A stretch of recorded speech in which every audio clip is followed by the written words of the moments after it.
Hey, it's Casey from Endear, and recently we've had a bunch of people in our community reaching out and asking about different ways that they could drive more foot traffic to their stores using Endear. So in this video, I'm going to talk through three of my favorite workflows to set up with brands that do exactly that. I'm going to start by jumping into our customers area here. Now, I'm going to close these two menus because really we're going to focus on these three audiences across the top. First, let's jump into lapsing big spenders. I love this audience because of two important reasons. One, these people have shopped at your store before. They're familiar with your store already. They've spent a lot of money in that purchase or throughout their lifetime with the brand.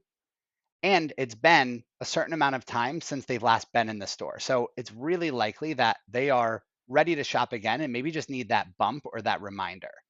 Now, you could set these numbers to be whatever makes the most sense for your brand. I would recommend looking at your average order frequency when it comes to setting your last order date number, and then looking at your average order value and sort of putting a multiple on that to come up with what you want your total sales number to be here. You really just want to make it worth your while to reach out to these customers, right? The last filter I've added is last message date being more than 30 days ago. So that also tells me that these people aren't consistently being reached out to and just choosing not to come in. They might just need that extra bump. Jumping back to our audiences. And now let's jump into our second audience here. This is one of my personal favorites, online only shoppers in your area. Now, when we look at the filters placed on this audience, we're looking at customers that are within 10 miles of Soho. I'm in my Soho store here, so this applies to me in this scenario. Really, what we're doing is we're just placing a circle around that store's address, and any customer addresses that are within that circle are what we're capturing here.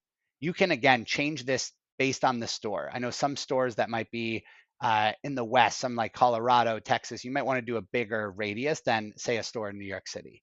The other two filters here are just we're making sure they've shopped online with us before and they have never shopped in store. They've never purchased at a POS location.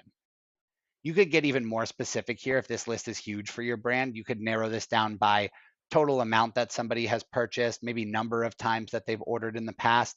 And my suggestion for when you're reaching out to this audience is really just to let them know that there's a store right there in their area, especially if they've done a good amount of shopping with your brand, but have never been to a store.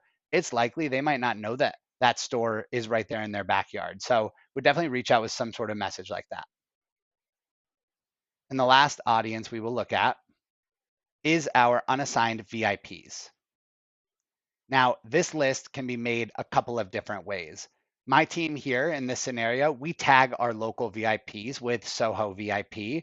You could make this list with total number of orders, with total spend. Really defining your VIP criteria can be done right within the filters of Endear that you have here.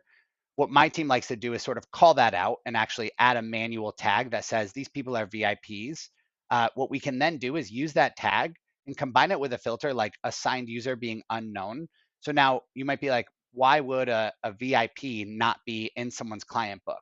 What happens through time with turnover at different stores is people might be VIPs and just not be getting reached out to because someone's left the store, someone's not doing a great job clienteling. Any of those number of reasons could be why you have VIPs that are just sitting in here dormant. So this is a really great list to reach out to. Again, added that last message date is more than 30 days ago filter, just again to make sure that this person isn't already getting hit with messaging and not choosing to come into the store. They could just need that extra bump to bring them across the finish line and get them into the store. So those are my three favorite audiences to drive foot traffic to your store.